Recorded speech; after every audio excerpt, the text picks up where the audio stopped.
प्रेमियों कहते हैं कि भगवान भगवान तो वही कहें कि भकुहायो भक भी अलग। गोस्वामी जी इसी बात को कहे हैं कि कादर मन का एक आधारा, दयु दयु आलसी पुकारा। खाली राम के रटने से अगर मुक्ति हो जाए तो संसार रटे, पर राम को जानने से जरूरी है।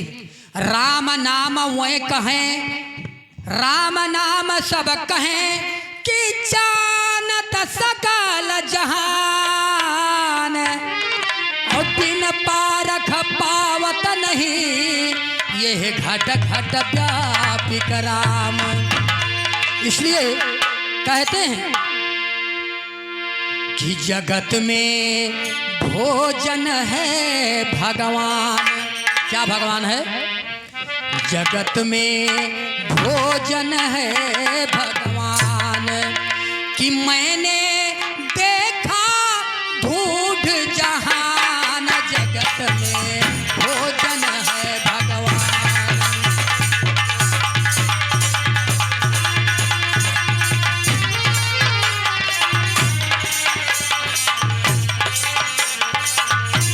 कि हमने देखा जगत जहान, जगत में भोजन है भगवान। कि हमने देखा खोज जहान, जगत में भोजन है भगवान। जगत में भोजन है भगवान। हर जति सती तपसी सन्यासी मन में भरे गुमान, मन में भरे गुमान मोरे भैया, मन में भरे गुमान। जति सती तपसी सन्यासी मन में भरे गुमान। मन में भरे गुमान मोर भैया, मन में भरे गुमान। भोजन बिन कोई पार ना पावे, भोजन बिन कोई भोजन बिन, हाँ भोजन बिन कोई पार न पावे, मिट्टी हंसी की शान, जगत में भोजन है भगवान। मैंने देखा खोज जहान, जगत में भोजन है भगवान। कि हमने देखा जगत जहान, जग में भोजन है भगवान। ये भैया जगत में भोजन है भगवान। कि हमने देखा जगत जहान, जग में भोजन है भगवान।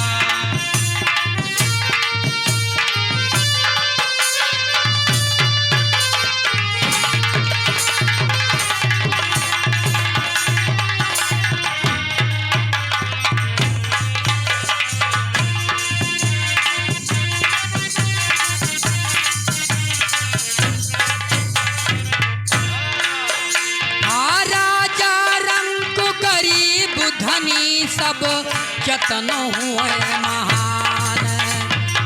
कितनो हो ये महान मोरे भैया, कितनो हो ये महान। राजा रंग गरीब धनी सब जतन हुए महान। ए राजा रंग गरीब कितनो हो ये महान। हरि भोजन खातिर भटक रहे हैं, भोजन खातिर भटक रहे हैं, भोजन खातिर भटक रहे हैं, ठहरे नहीं ईमान, जगत में भोजन है भगवान। मैंने देखा खोज जहान, जगत में भोजन। कि मैंने देखा जगत जहान, भोजन है भगवान। कि मैंने खोजा जगत जहान, जगत में भोजन है भगवान। भोजन है भगवान।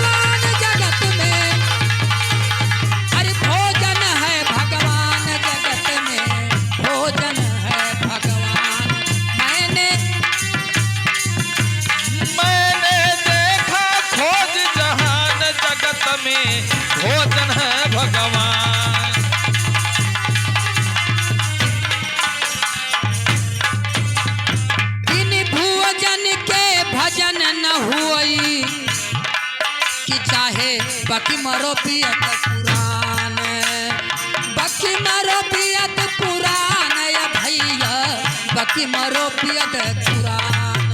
ए बिन भोजन के भजन न होई, चाहे बकरी चाहे मरो पियत पुराण या भैया, बकी मरो पियत पुराण।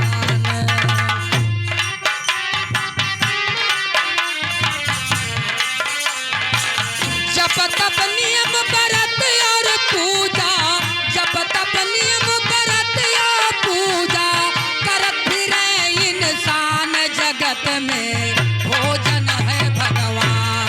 हमने देखा खोज जहान जगत में, भोजन है भगवान। जगत जहान जगत में भोजन है भगवान। देखो खोज जहान जगत में भोजन है भगवान।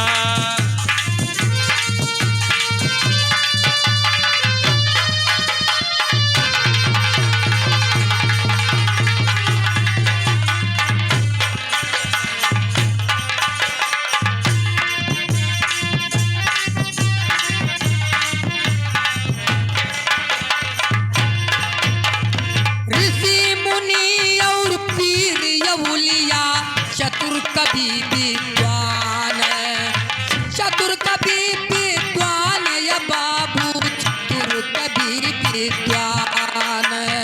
चतुर कबीर की ज्ञान है भैया।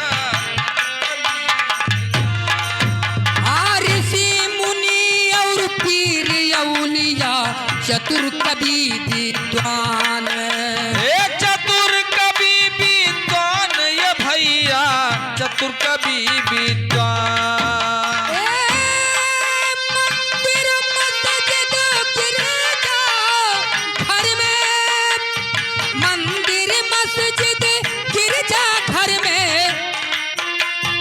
मंदिर मस्जिद गिरजा घर में, खोज फिरे नादान जगत में, भोजन है भगवान।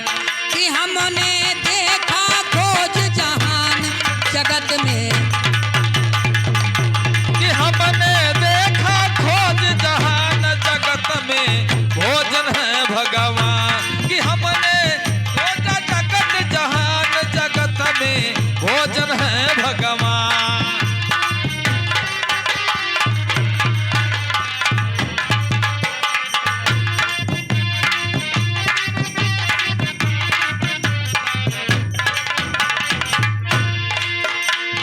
ईश्वर खुदा दर्शन के खातिर तीर्थ करे पयान।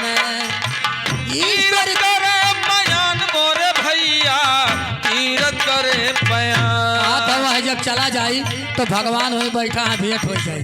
हाँ? ईश खुदा, ईश खुदा दर्शन के खातिर तीर्थ करे पयान।